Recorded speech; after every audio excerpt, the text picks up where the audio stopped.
All right, for our final topic, let's have a chat about Hector Bellerin, obviously vice-captain. I just think, having looked at him recently, he just doesn't look to have quite the same pace. There's a few murmurings of him not being quite the player he once was going to be. He's been potential for a long time. He's always been, he's going to be this big player. Barcelona wanted him at one point. But what is your take, Dan, on Bellerin's performances this season?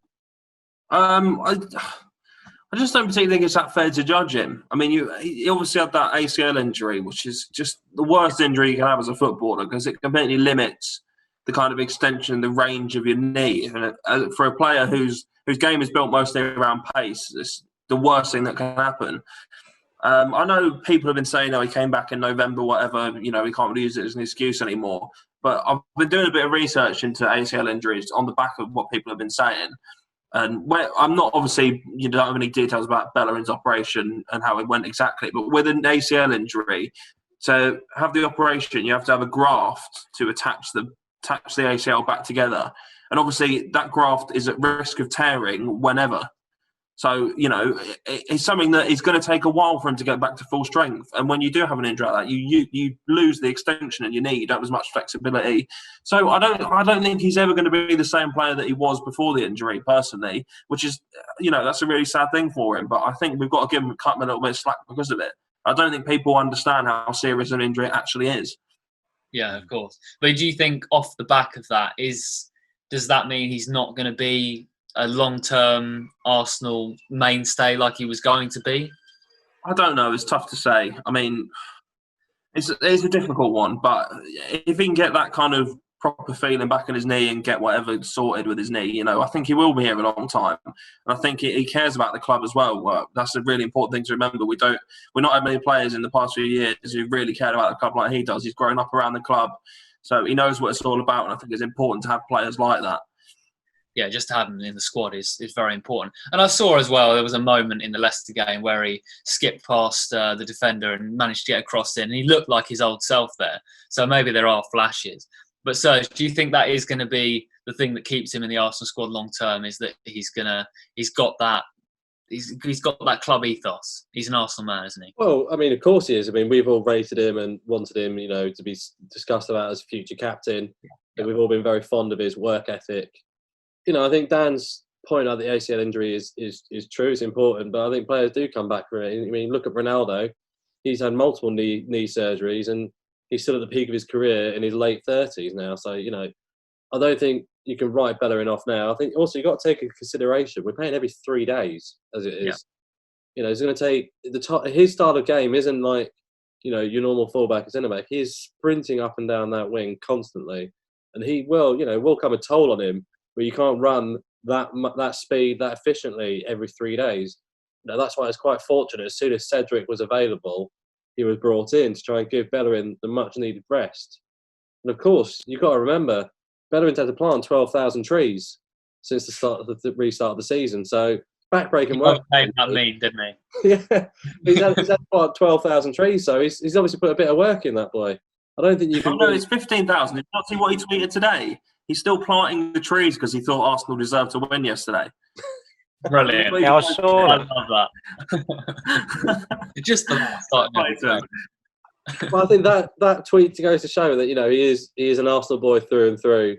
I think he will remain with the club for a long time, and I don't think this injury is going to hold him back. I think this half of the season has been a strange half of the season for a lot of players. A lot of players that were brilliant first half have been middle of the road second half. Most teams, no team apart from maybe Man City are back to full strength. I think you've got to take that into consideration. This is not a normal period of football for people to be playing in. Most players in July, they're off at their holiday homes somewhere in the Caribbean or in the Mediterranean. I don't think they'd be playing football on a cold, wet, windy Tuesday in North London. I think you've got to take into consideration that circumstances are different to a normal season. And you've got to treat the players in a different way and different manner. Yeah. And Glenn, do you think, have you seen enough that he's going to be challenged by Cedric in the next season for right back? Not seen enough of Cedric, to be honest. But I certainly think Bellerin's form sort of post-lockdown has picked up. I think he's certainly shown flashes of his old self. put in some decent performances. I thought he had quite a good game last night.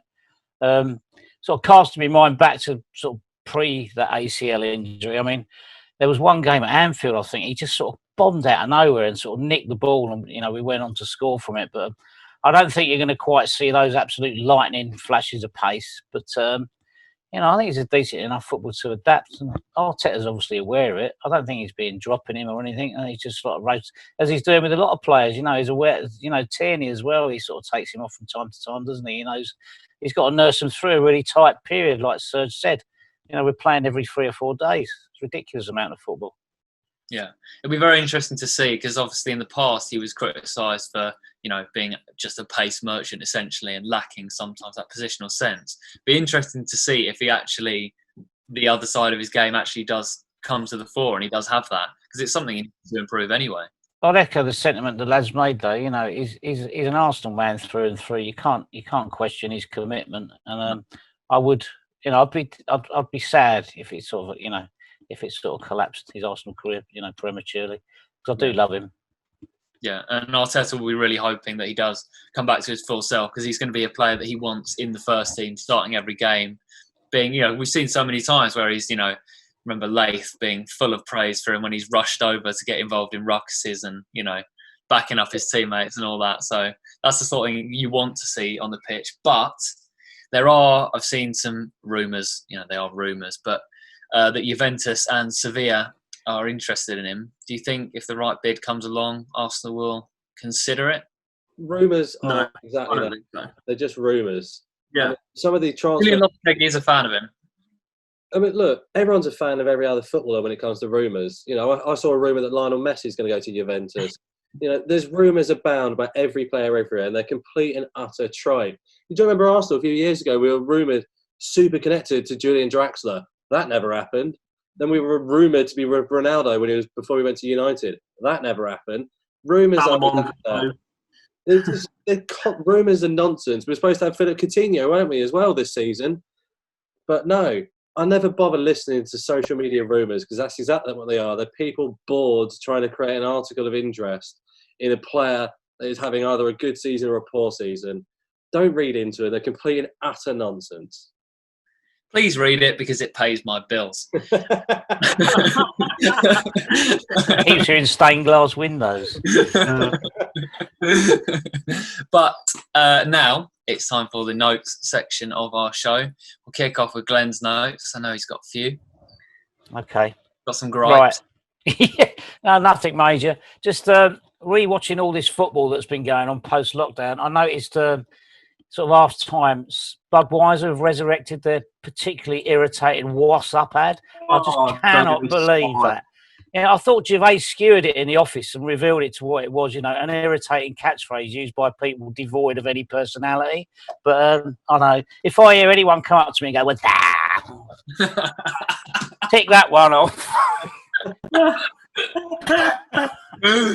Oh, Lord. Over there, you can see a wardrobe.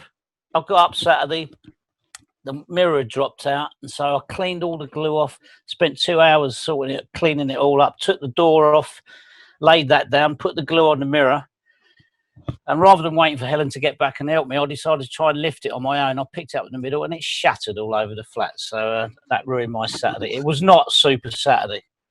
Do you have any mirrors in your house, Glen? Sorry?